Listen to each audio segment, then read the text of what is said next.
Bonjour. D'abord, je veux vous remercier pour à ceux qui ont prié pour notre fille Mélodie au Honduras. Euh, on a des assez bonnes nouvelles qu'elle va de mieux en mieux à chaque jour et puis on est bien encouragé. Ça fait plusieurs jours que le docteur a dit qu'elle était hors danger et puis on espère apprendre cette fin de semaine qu'elle est totalement libre du virus. Alors, oui, on a eu une bonne frousse avec elle, mais Dieu merci, ça va mieux. Alors, dimanche passé, euh, Normand Charret nous a exposé le chapitre 8 de l'Épître aux Romains. Et puis, il nous a parlé de notre espérance glorieuse en Jésus-Christ, qui est basée sur son œuvre accomplie dans le passé, sur la croix. Et c'est excellent, vraiment encourageant. Si vous ne l'avez pas entendu, je vous encourage d'aller le chercher dans la page Facebook de l'Église évangélique baptiste de Sherbrooke.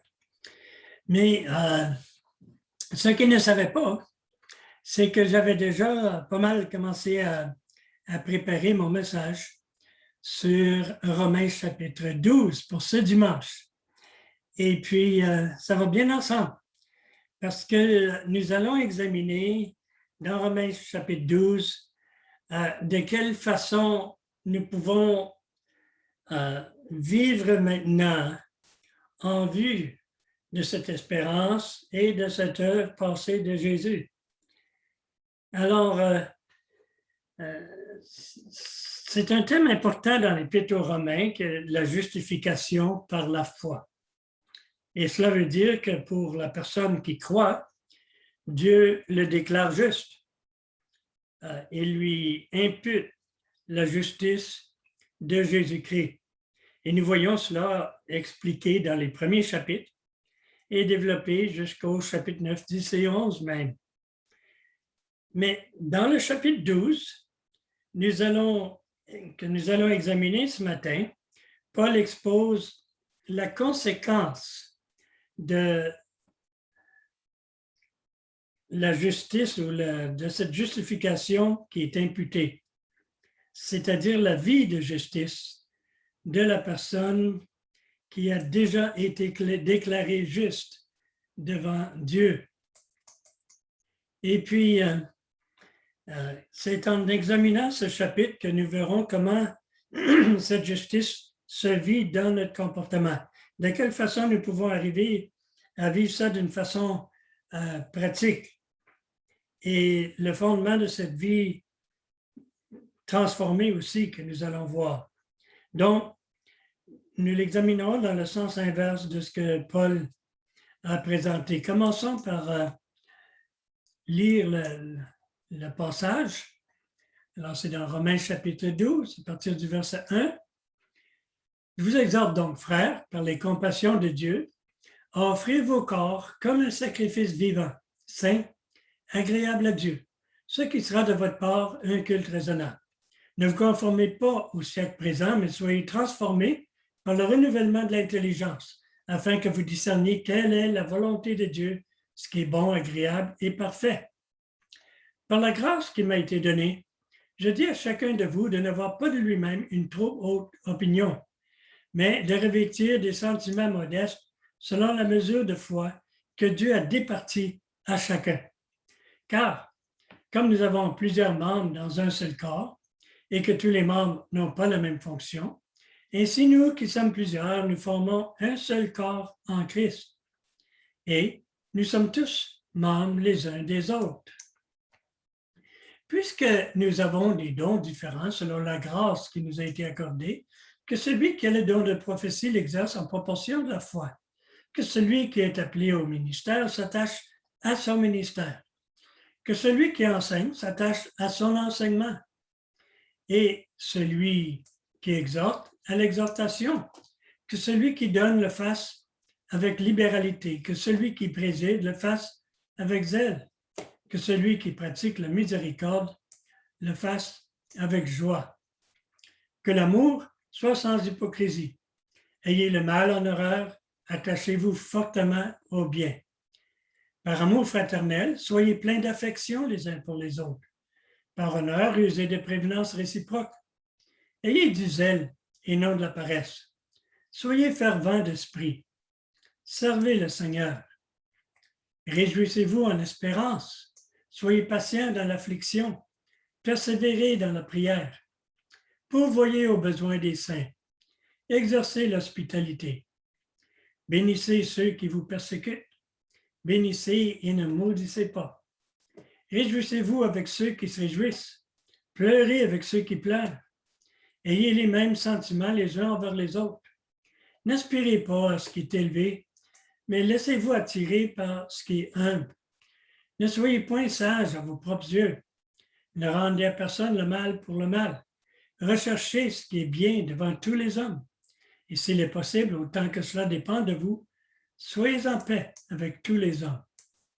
Ne vous vengez point vous-même, bien-aimés, mais laissez agir la colère, car il est écrit « À moi la vengeance, à moi la rétribution », dit le Seigneur. Mais si ton ennemi a faim, donne-lui à manger. S'il a soif, donne-lui à boire. Car en agissant ainsi, tu amasseras des charbons dans sa tête. Ne te laisse pas vaincre par le mal, mais surmonte le mal par le bien. Alors, c'est ça qui nous amène à voir les qualités de Jésus que nous devons présenter dans nos vies d'abord. Et c'est ça qu'il va développer dans les versets 3 à 21.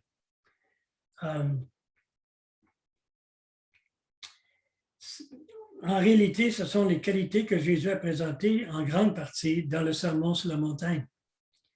Et puis, nous voyons la liste ici, qu'on va s'arrêter là-dessus un peu, mais je reviendrai,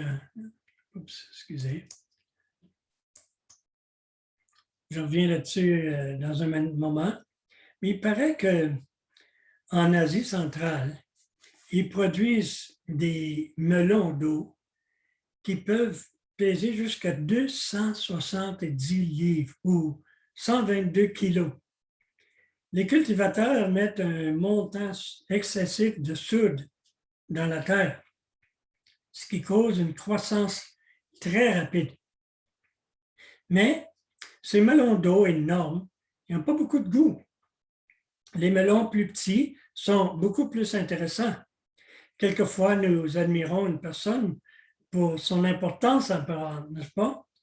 Telle grande personne. Et cela arrive même avec les chrétiens. On se donne une importance qui n'est pas méritée par la qualité de sa vie. Mais ce n'est pas toujours ce que Dieu cherche. Le Seigneur a ces petits melons, entre guillemets, là, des personnes fidèles qui ne gagnent pas l'applaudissement des gens, mais qui laissent toujours un bon goût autour d'eux, puisque leur vie est rafraîchie par l'eau de la parole de Dieu et la chaleur du Saint-Esprit. Ils sont heureux de servir Dieu dans la place que lui, il les a assignés, sachant que tous ne sont pas appelés à faire la même chose nécessairement. Alors, quelles sont ces attitudes que nous démontrons d'après ce passage, à partir du verset 3? Eh bien, il commence avec un esprit d'humilité. Excusez.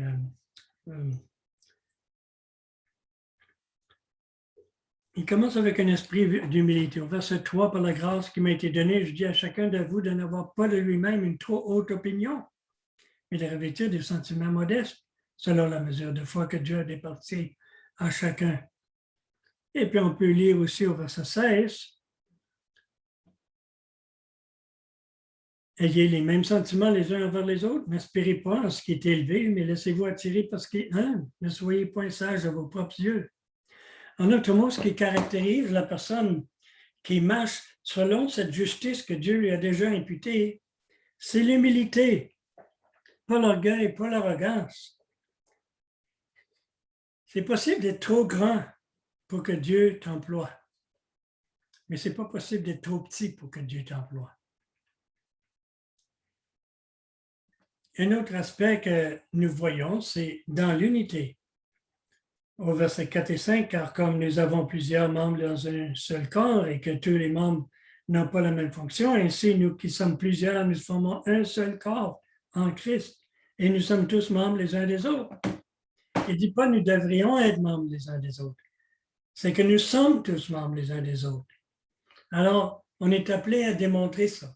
On est appelé à fonctionner, à vivre en fonction de cela, de cette vérité-là. Dans l'unité, de cultiver cette unité, de profiter de cette unité, de jouir de cette unité et de rien faire pour pouvoir nuire à cette unité. On voit aussi dans le service, comme nous avons lu au verset 6 à 8, puisque nous avons des dons différents selon la grâce qui nous a été accordée que celui qui a. Et puis ensuite, il mentionne les dons et qu'on s'y attache. Et ce sont différents dons qu'il mentionne qui sont intéressants, mais il montre que l'importance, c'est de quelle façon que nous les accomplissons, de quelle façon que nous travaillons, que nous servons avec le don ou l'habilité que Dieu nous a donné, avec empressement, avec attachement, avec dévotion, avec un désir de servir. Au verset 9, il parle aussi de la sincérité, c'est-à-dire que l'amour soit sans hypocrisie. Sans hypocrisie. Parce que Dieu déteste l'hypocrisie. Et puis, généralement, le monde déteste l'hypocrisie aussi, à part de quand c'est en soi-même. Quand c'est en soi-même, on excuse ça. Mais quand c'est en quelqu'un d'autre. Alors, faisons bien attention de ne pas démontrer de l'hypocrisie. Soyons sincères. Être sincère, ça ne veut pas dire de tout cracher toute ta vie, tous les détails de ta vie. C'est pas ça la sincérité. La sincérité, c'est de ne pas faire semblable d'être ce que tu n'es pas. Ça veut dire sans cire. Parce qu'il y en avait qui vendaient des statuettes dans le marché et puis là où il y avait eu des fentes, des failles, ils les couvraient avec la cire et ensuite peinturaient par-dessus. Et puis, pour cacher les failles. Alors, il dit qu'on devrait être sans cire ou sincère, finalement. Aussi dans l'amour fraternel. Tellement important ça. Au verset 10, par amour fraternel, soyez pleins d'affection les uns pour les autres, par honneur et de prévenance réciproque. Il y en a qui disent « Oh, je l'aime bien ». C'est pas ça qu'il parle. Dans l'amour fraternel, être plein d'affection les uns pour les autres. C'est plus que de dire « Oh, je l'aime bien » ou « Oh, je l'aime dans le Seigneur ». Avez-vous déjà entendu ça? Quelqu'un dit « Ah, mais je l'aime dans le Seigneur ».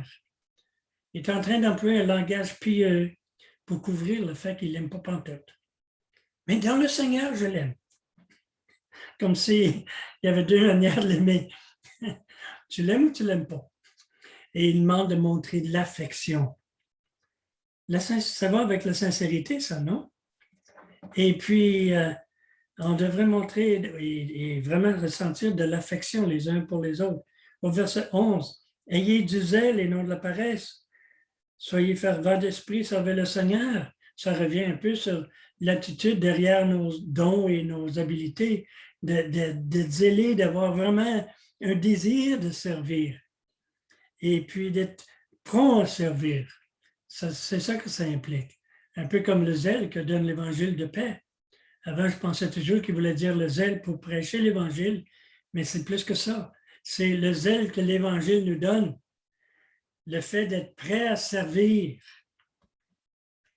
Et puis, la générosité au verset 13, pourvoyer aux besoins des saints, exercer l'hospitalité, d'être généreux finalement.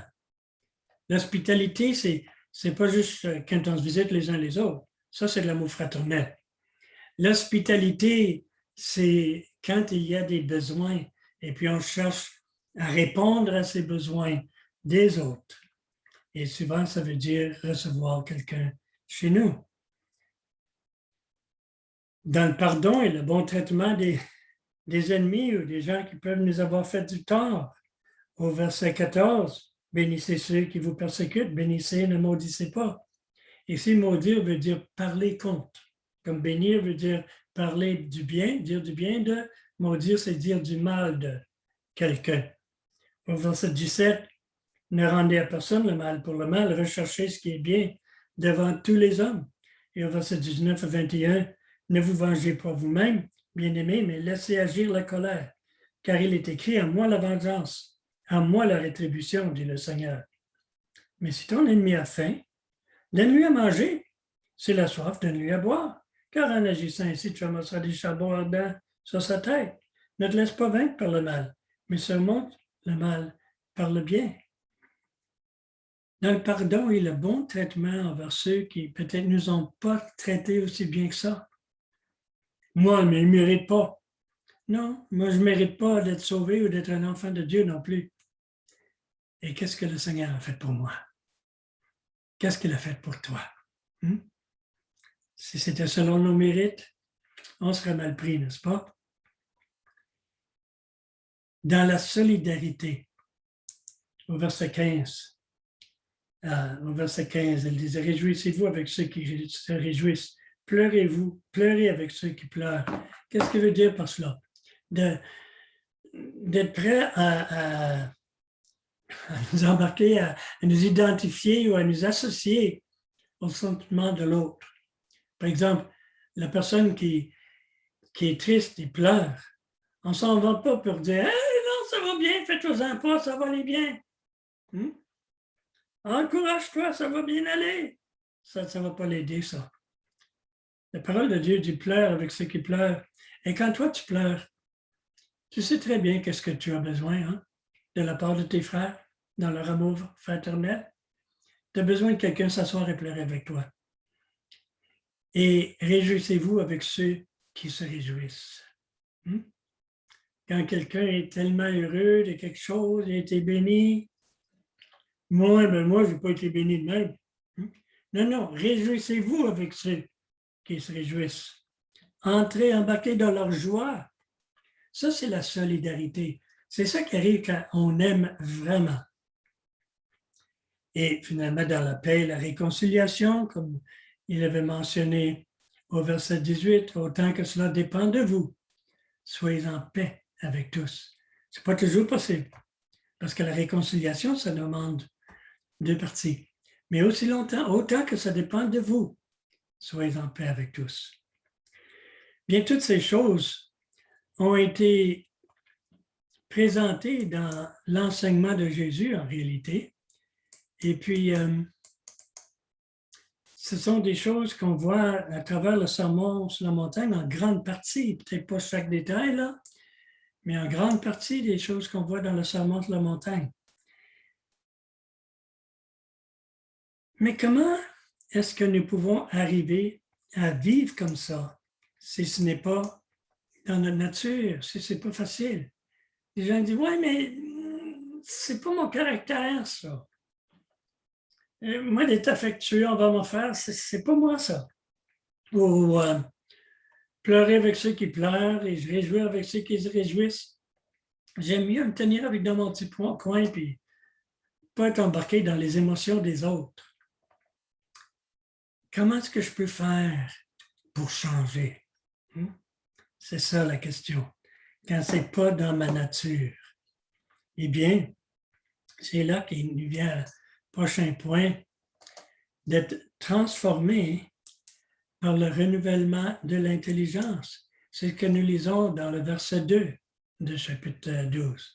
Ne vous conformez pas au siècle présent, mais soyez transformés par le renouvellement de l'intelligence, afin que vous discerniez quelle est la volonté de Dieu, ce qui est bon, agréable et parfait.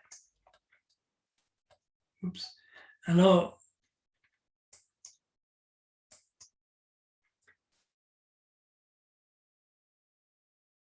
il parle ici d'être différent. Ne soyez pas conformes au siècle présent, mais soyez transformés par le renouvellement de l'intelligence. Alors, il commence par dire de ne pas être conforme au siècle présent, en autre mot, pas d'être semblable au monde en général qui nous entoure, d'être différent. Et Paul décrit le siècle présent dans Romains 1, il décrit comment c'est au verset 25 à 32 avec tous les péchés lesquels Dieu les a juste laissés aller parce qu'il ne voulait rien savoir de Dieu. Eh bien, ça ne veut pas dire ici d'être différent juste pour être différent. Bien, on va parler de ça tout à l'heure. Mais Paul décrit le siècle présent et dans leur attitude envers Dieu et les choses de Dieu. Ils ne sont pas intéressés ou quelquefois sont même hostiles. Nous sommes appelés à avoir une crainte respectueuse. Pour le monde, Dieu peut être le sujet des blagues, n'est-ce pas? Et ce n'est pas notre cas. D'avoir de l'adoration, ce n'est pas seulement le dimanche, c'est un style de vie. Les cantiques que nous chantons dimanche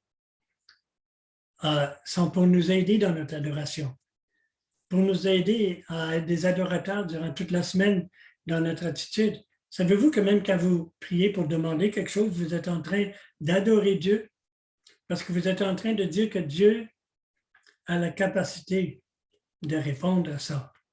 C'est Dieu seul qui peut être la source de ces bénédictions.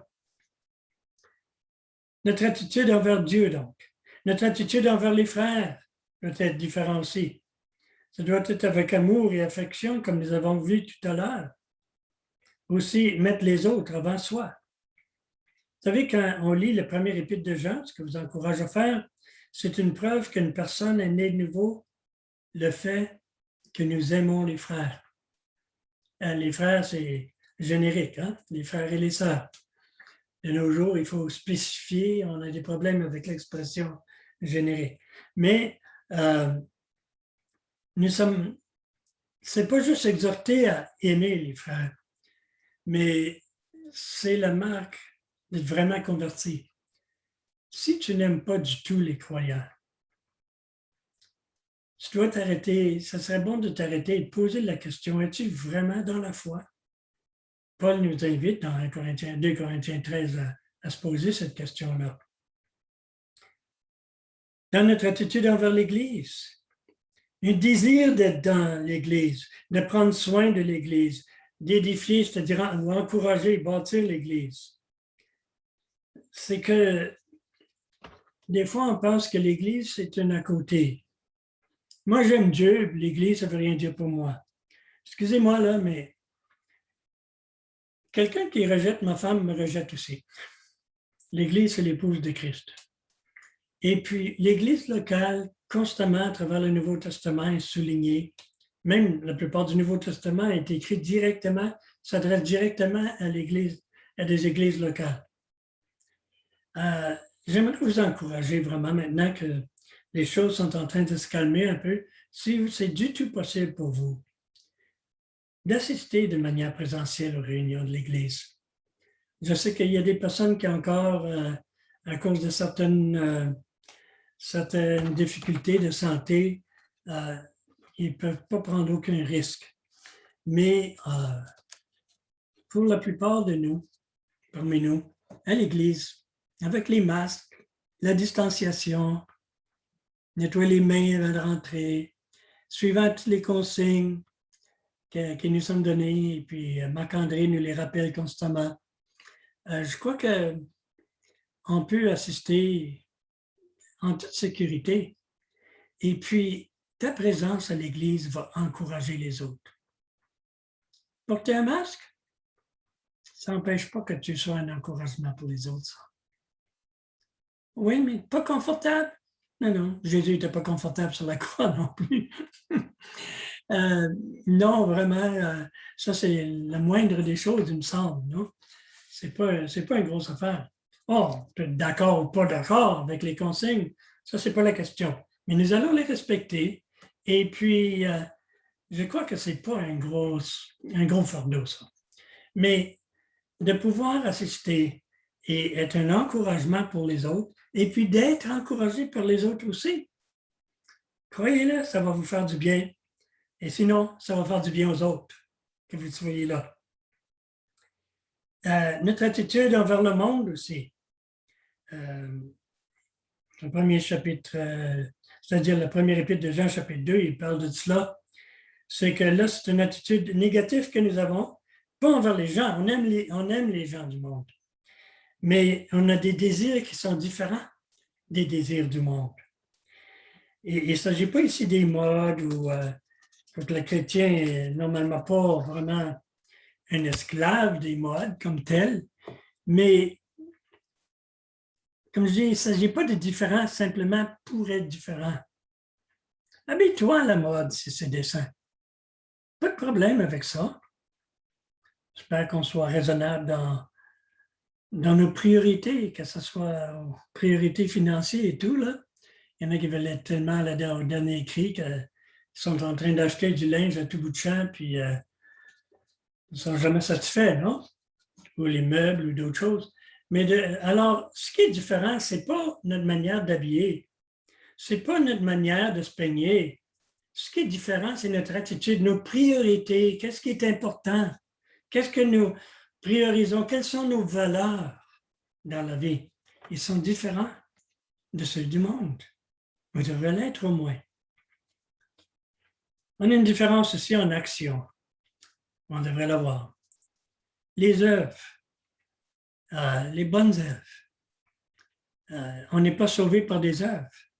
Mais Jacques, dans son chapitre 2, dit que croire sans les œuvres, c'est vide.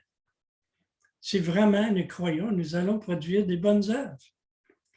Il faut avoir un nouveau comportement, en autre mot. Ces bonnes œuvres s'impliquent dans le service, un désir de servir le Seigneur, cherchant des occasions pour le faire, un désir de servir aussi nos frères et sœurs. Il ne faut pas attendre à ce qu'on nous oblige de le faire. Et servir dans le monde aussi.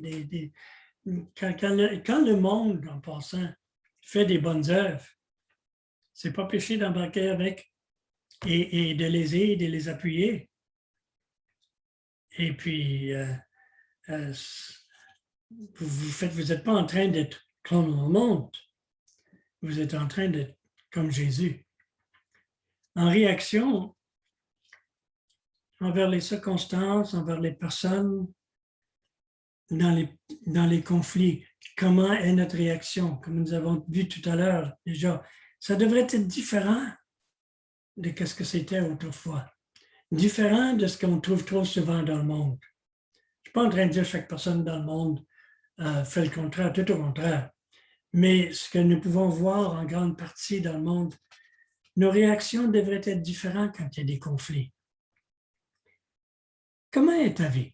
Est-ce pareil au restant du monde avec la seule exception que tu fais partie d'une religion différente? Ou est-ce que tu es différent? Parce que tu peux être différent et Paul ne nous laisse pas en doute en ce qui concerne la transformation que nous pouvons avoir. Ce sera par le moyen d'une intelligence renouvelée. Il dit, soyez transformés par le renouvellement de votre intelligence. En autre mot, ça se passe ici. Cela a été dit, notre pensée est l'endroit stratégique où le vrai combat se livre. Et c'est vrai. Une bonne partie de la psychologie moderne insiste que la manière de changer, c'est changer notre manière de penser. C'est rien de nouveau. Paul avait dit ça il y a environ 2000 ans. Quand tu viens à la célébration dimanche matin ou à la réunion de cellule aussi, ne laisse pas ton cerveau à la porte. Laisse-le pas stationner en dehors de la porte. Tout au contraire. C'est une partie principale de notre conversion et de notre vie. Peut-être ça va vouloir dire des choses difficiles. Tu es en train d'écouter un enseignement et tu es en train de suivre dans la parole et oh, je ne suis pas certain. Est-ce qu'il a raison? Alors tu vérifies. Tu vérifies.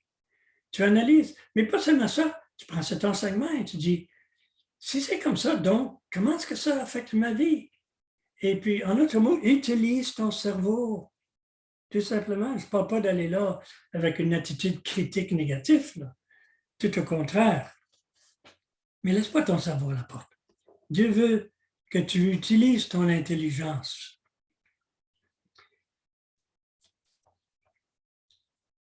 Alors, on est transformé par le renouvellement de l'intelligence.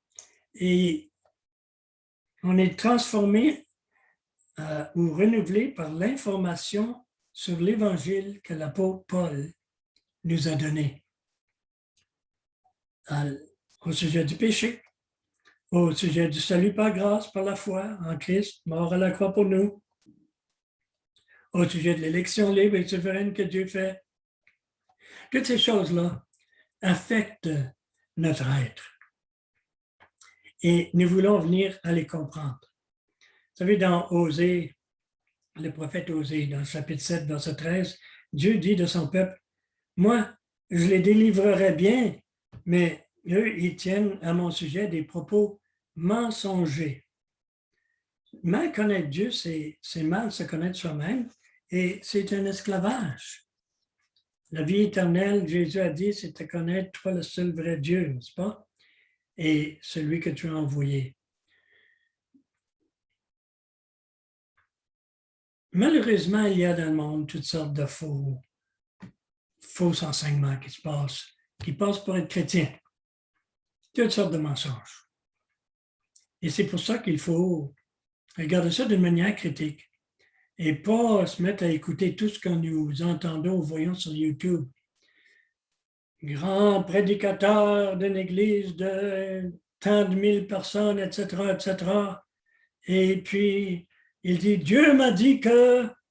Et puis, il va te lancer n'importe quoi. C'est la parole de Dieu qui est écrite, qui est notre base, notre autorité, mes frères et sœurs. Et ces gens-là, très souvent, sont en train de lancer des faussetés qui finissent par faire un grand dommage même à notre vie chrétienne pratique. Le résultat de croire le mensonge, c'est se méconnaître soi-même. On peut avoir une faible image de soi en se dépréciant. Je ne vaux rien, je suis incompétent. Un sentiment de méfiance envers tous, un complexe d'infériorité, ça opère dans la pensée et ça affecte toute notre vie. Ça peut produire soit une soumission malsaine, soit une rébellion malsaine. Deux contraires, mais qui viennent de la même source. Ou on peut avoir une image de soi qui est gonflée, un surestime de soi, croyant que je suis le meilleur, je suis le plus compétent, d'avoir un sentiment de supériorité avec une confiance utopique. Ça nous rend autoritaires, intransigeants, centrés sur le moi. Et malheureusement, pour quelques-uns, c'est un sentiment de supériorité pour le groupe ethnique auquel il appartient, pour la couleur de sa peau, pour le pays d'où il vient, pour peut-être son instruction, quoi que ce soit. Mais tout vient d'un mauvais enseignement, ou de croire les mauvaises choses. Nous sommes renouvelés par la lecture de la parole de Dieu. C'est pour ça que c'est tellement important de lire la Bible chaque jour, de lire toute la Bible, connaître la Bible entière. Au moins, si vous êtes nouveau, connaître, de se mettre à lire tout le Nouveau Testament et aussi lire tout le reste de la Bible aussi, parce que l'Ancien Testament est justement les Écritures dont Paul parlait quand il a dit toute l'Écriture est utile et inspirée de Dieu et utile. Nous avons besoin de toute la parole de Dieu. Cherchez à le lire tout. Si vous arrivez à des bouts qui sont difficiles à apprécier ou comprendre, mais lisez en même temps d'autres parties qui sont plus faciles à comprendre. Éventuellement, vous allez finir par apprécier ces autres parties aussi.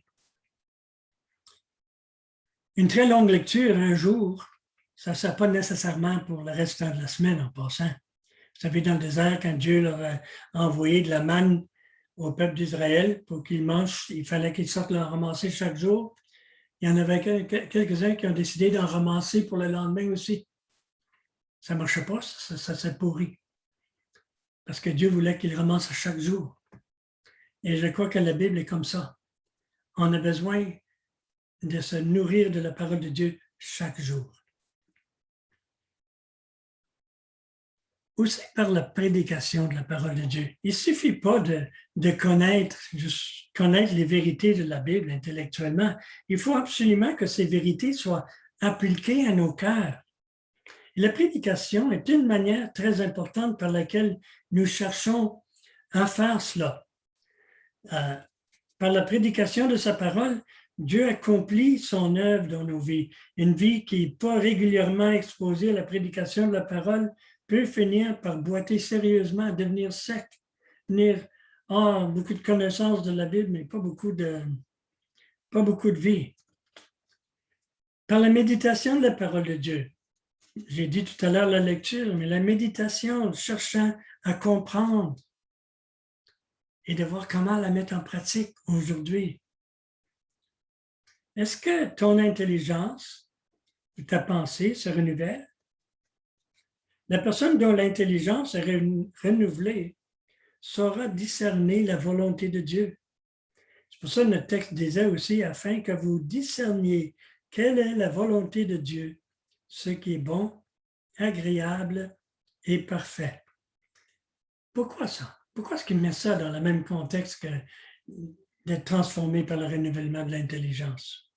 Bien, c'est parce que nous avons maintenant une nouvelle attitude envers la volonté de Dieu. Dans Jean 7, 17, Jésus a dit, ceux qui veulent faire la volonté de Dieu seront, si mon enseignement est bien. Le fait de vouloir faire la volonté de Dieu, ça nous ouvre l'esprit. Ce n'est pas par des moyens artificiels. Hein? On n'apprend pas la volonté de Dieu par des preuves et par des signes que nous aurions demandé nous-mêmes. Hein?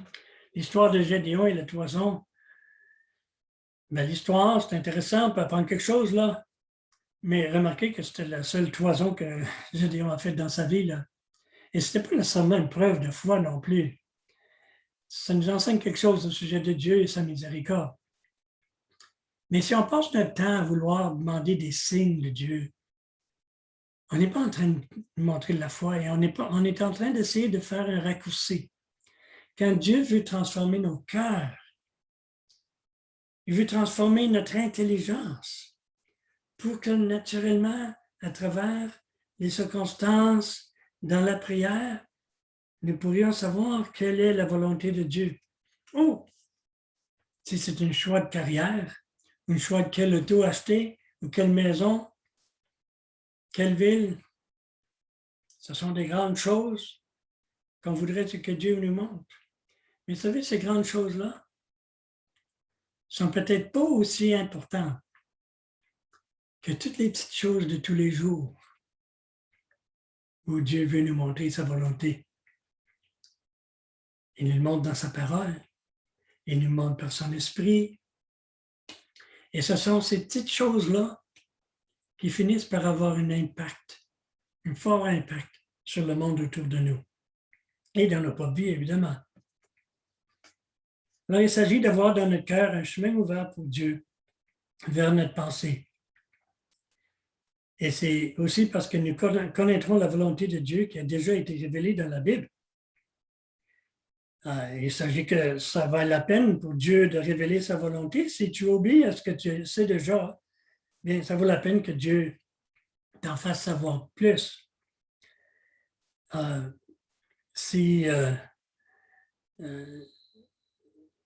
Il y a la question aussi, comme un professeur que j'ai eu nous parlait du bon sens sanctifié, c'est-à-dire un simple bon sens qui est dirigé par l'Esprit de Dieu, influencé par la parole de Dieu.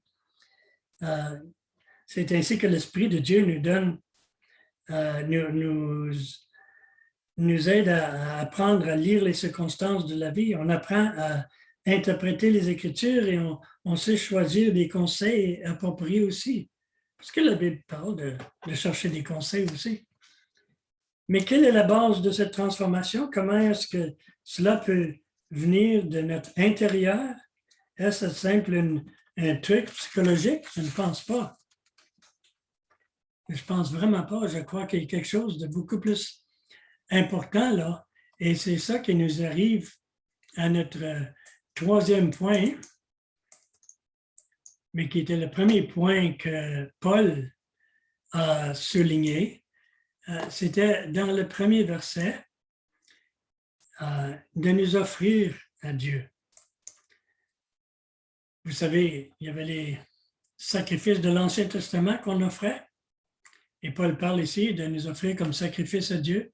Et ces sacrifices dans l'Ancien Testament étaient morts parce qu'ils prévoyaient la mort de Jésus-Christ sur la croix. Et on n'a plus besoin d'autres sacrifices qui meurent dans ce sens-là. Non, on est appelé à nous offrir à Dieu comme un sacrifice vivant pour lui. Je vous exhorte, le verset 1, donc, frères, par les compassions de Dieu, à offrir vos corps comme un sacrifice vivant, saint, agréable à Dieu, ce qui sera de votre part un culte raisonnable. Si nous pensons que nous appartenons à nous-mêmes, ça serait impossible de vivre en conformité à la volonté de Dieu. Il nous a déjà obtenus, il nous a rachetés, mais il désire que nous reconnaissions cela en nous offrant librement à lui. On ne lui fait pas un cadeau, on lui appartient déjà, mais il veut que de notre cœur, de notre désir, que nous nous offrons à lui. L'animal qui était offert sur l'autel avait perdu sa liberté d'action et il ne faisait que ce que le sacrificateur voulait, celui qui l'avait offert à Dieu.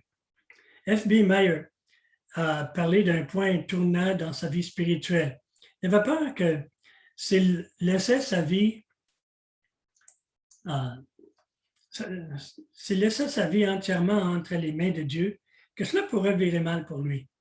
Il perdrait le contrôle personnel sur sa vie et qui sait ce qui peut lui arriver. Avez-vous déjà pensé comme ça? Mais en ce moment-là, il a pensé à sa fille. La petite était un peu entêtée et rebelle des fois. Elle aimait son propre chemin, comme la plupart des enfants et d'adultes. Mais Myers a pensé, supposant qu'elle venait me dire, papa, à partir de ce soir, je vais mettre ma vie entre tes mains. Fais de ma vie ce que tu veux. Est-ce que j'appellerais sa maman pour dire, ah, maintenant nous avons l'opportunité de la tourmenter? Mais non, c'est sûr. Je dirais plutôt à sa maman, est-ce qu'il y a quelque chose qui peut lui faire du tort? Et ma femme dirait peut-être, oh, il y a telle ou telle chose. Alors je dirais, nous allons la conduire à laisser tomber ça d'elle-même. Alors, mais nous allons avant rendre ça le plus facile possible. Et nous allons lui donner ce qui peut la rendre heureuse. Croyez-vous que notre Père céleste nous aime moins que ça? Je ne pense pas. Une fois la vie rendue entre les mains de Dieu, son esprit peut te conduire à travers ses pas. Je ne suis pas en train de dire que ça va être facile. On peut avoir les mêmes souffrances que le restant du monde. Quelquefois, ça a été pire. Mais entre les mains de Dieu, avec un but.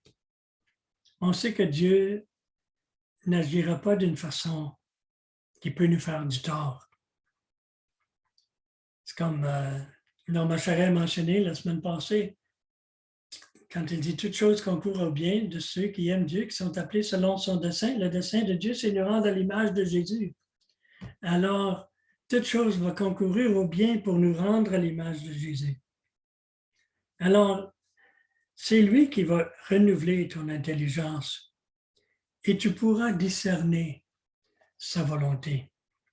La volonté de Dieu pour ta vie, ce n'est pas un mystère qu'il faut déchiffrer. La volonté de Dieu est simplement que tu vives sa justice, telle que Romains chapitre 12 nous la présente. Es-tu prêt à faire cela? Parce que c'est le but de tout le reste. Dieu t'a sauvé pour que toi, tu aies une vie transformée. Et puis, il a donné les outils pour ça. Sa parole, son esprit, l'Église, les frères et sœurs et les circonstances faciles ou difficiles de la vie. Dieu t'a justifié pour que tu vives une vie de justice. Dieu t'a sanctifié pour que tu vives dans sa sainteté. Es-tu preneur? Que le Seigneur vous bénisse abondamment et vous donne une belle fin de journée, restant de journée, et une belle semaine d'adoration dans laquelle on s'encourage les uns les autres.